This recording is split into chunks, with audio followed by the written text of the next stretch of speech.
Hello दोस्तों, मेरे YouTube channel पर आपका स्वागत है। तो चलिए कहानी से पढ़कर, कहानी अच्छी लगे तो प्लीज़ चैनल को लाइक चैनल से। महक मृत्युंजय के बात पर अपना सर नहीं में हिलाते हुए बोली, मुझे नहीं पता, मैं खुद सुनकर शॉक्ड हूँ। सावित्री जी महक की बात पर बोली, कोई बात नहीं, इतने दिनों के बुरे सपने के बाद अब जाकर कोई अच्छी खबर मिली है, मैं बहुत खुश हूँ महक। सावित्री जी की बात सुनकर महक ने अपना सर हाँ में हिला दिया, लेकिन उसका चेहरा अभी भी कन्फ्यूजन में भरा हुआ था।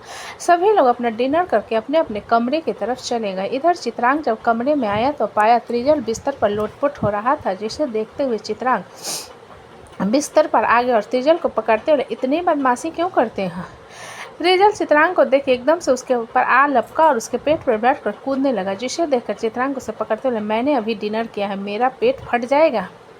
जब माही वॉशरूम से फ्रेश होकर बाहर निकली, जिसे देख चित्रांग उठकर बैठते हुए, शिफ्ट है तुम्हारी आज।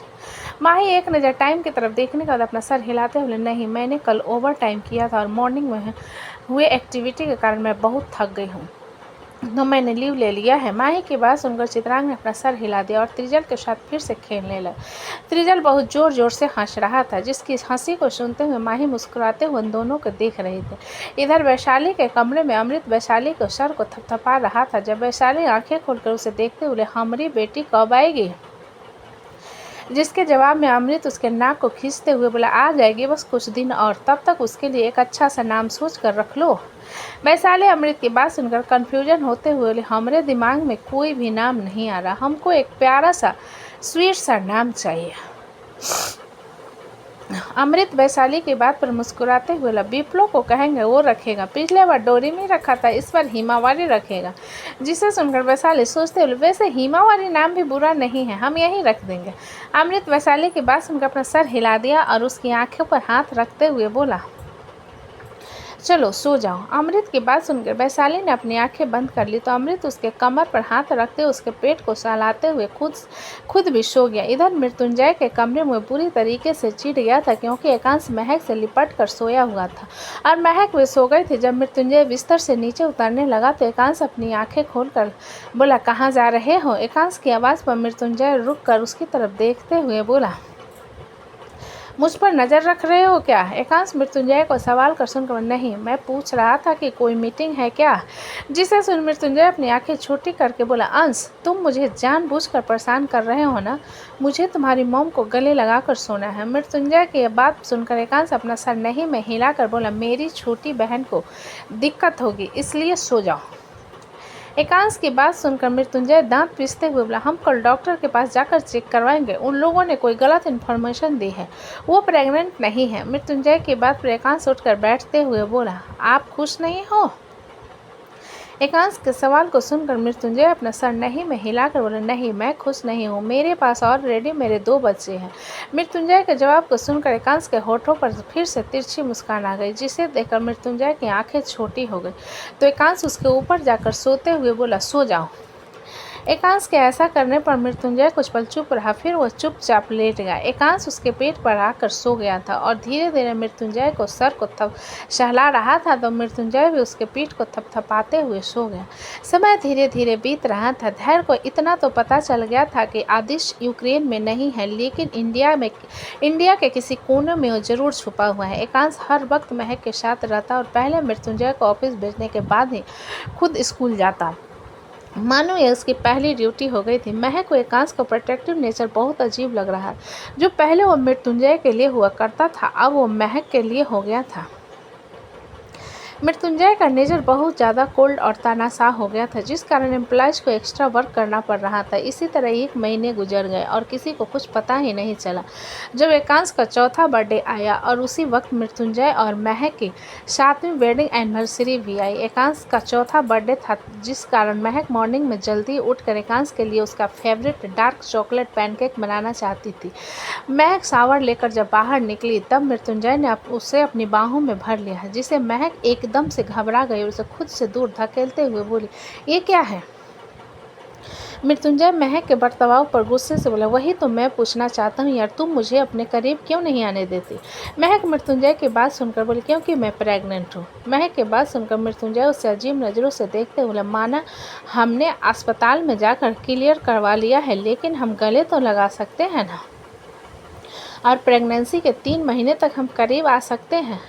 जिसे सुनकर महक अपनी आंखें छोटी करते, कौन हो तुम? ये सुनकर मृत्युंजय अपनी आंखें छोटी करके महक को देखने लगा। तो महक अपने दांत पीसते हुए बोली, मैं पूछ रही हूँ ना, कौन हो तुम? महक की छोटी आंखों को देखते हुए मृत्युंजय गुस्से से बोला, ये क्या बकवास कर रही हो तुम? अपने हस्बैंड को नहीं पहचानती? मैं अपने हस्बैंड को बहुत अच्छे से पहचानती हूँ। जब उससे वो इंसिडेंस हुआ है, आप बहुत ज़्यादा बदल गए हो। महक ने सीधा सा जवाब दिया, जिसके जवाब में सुनकर मृत्युंजय गुस्से, हाँ क्यों ना बदलूँ मैं जिंदा था, लेकिन फिर भी तुम्हें विधवा बनाया गया। तुम्हें लगता है ये बात मेरे लिए बहुत छोटी है? मृत्युंजय की बात पर महक अपने आईब्रो चढ़ाते हुए बोली, अच्छा तो आप इस बात से गुस्सा है तो सुनिए, मेरे पास बहुत सारे सवाल हैं जिनका जवाब मुझे चाहिए। महक की बात पर मृत्युंजय कन्फ्यूजन में उसे देखने लगा। तो महक अपनी आंखें चढ़ाते हुए बोली, मैं जानना चाहती हूँ कि घर वाले को ऐसा क्यों लगा कि आप मर चुके हैं?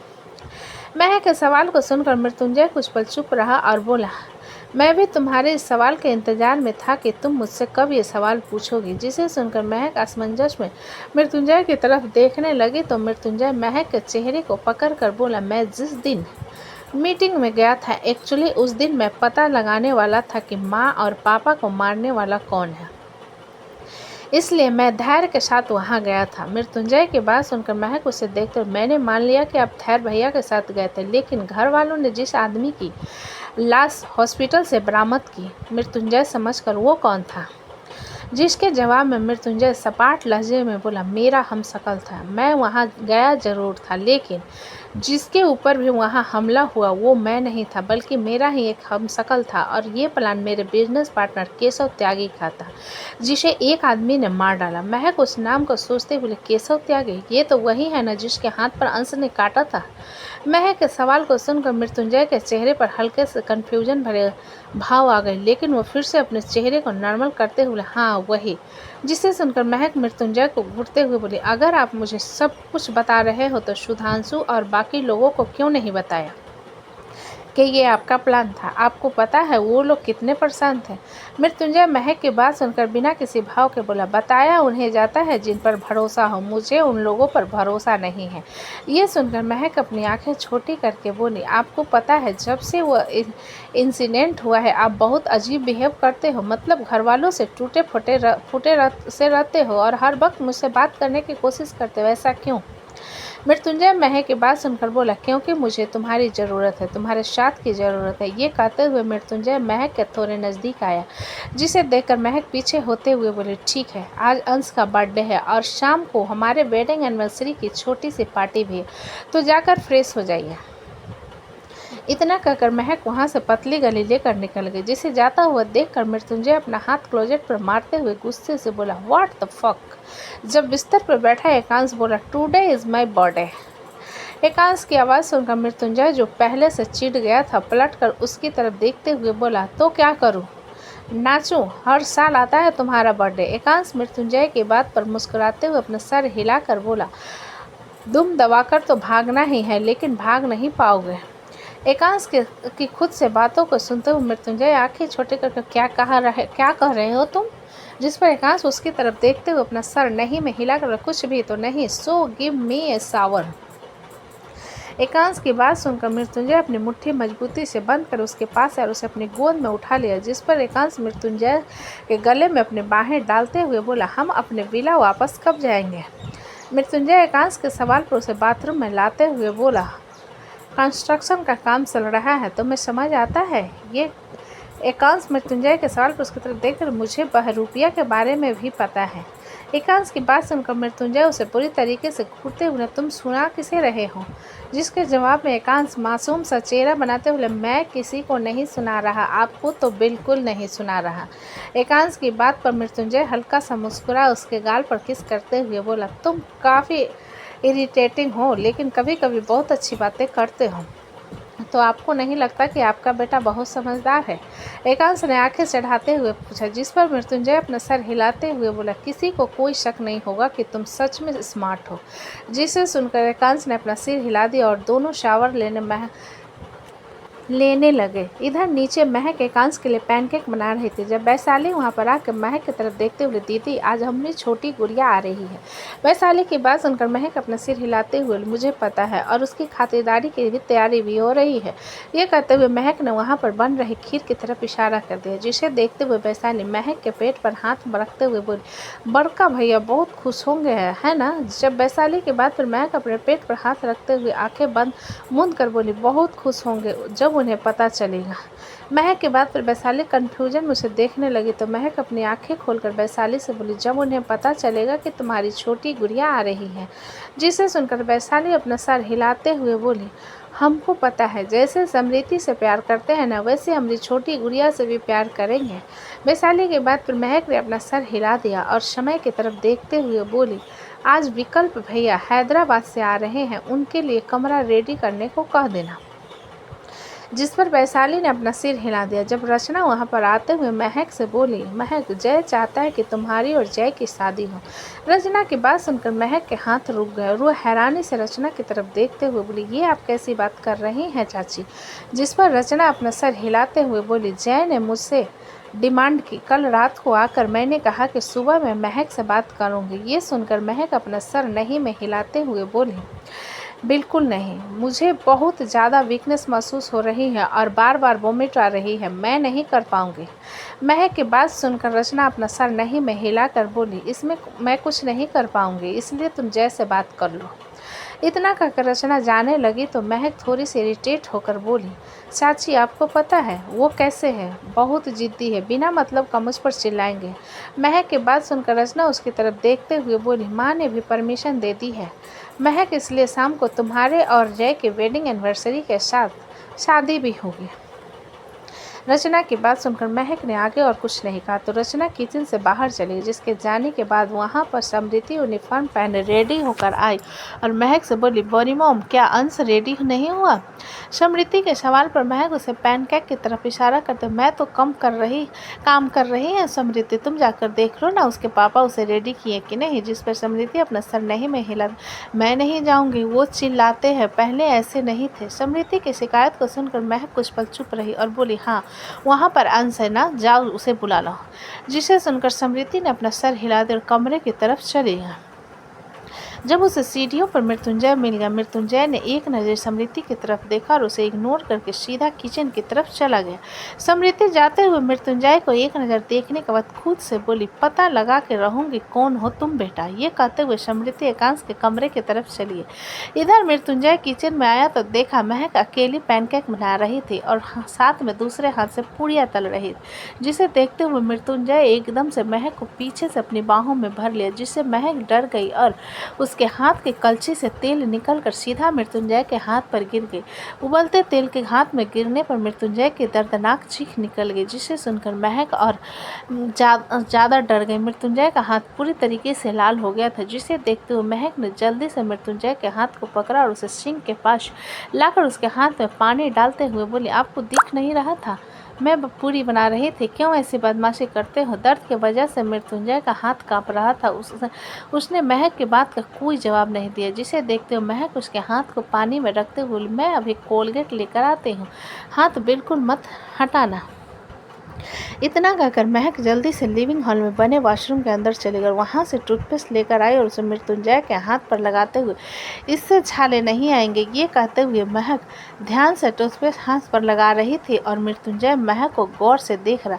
जब अचानक उसका चेहरा कठोर हो गया और वो अपना हाथ पीछे खींचते हुए बोला, नहीं नहीं चाहिए। इतना कहकर वो किचन से बाहर की तरफ चला गया। महक असमंजस में उसे जाता हुआ देखने के बाद फिर से अपना काम करने लगी। जब थोड़ी देर बाद एकांश रेडी होकर कमरे से बाहर आए, जिसके साथ में समृति भी खड़ी, जिन दोनों को महक डब्बा देते हुए बोले, टिफिन बॉक्स फ्रेंड्स के साथ बांटकर खाना।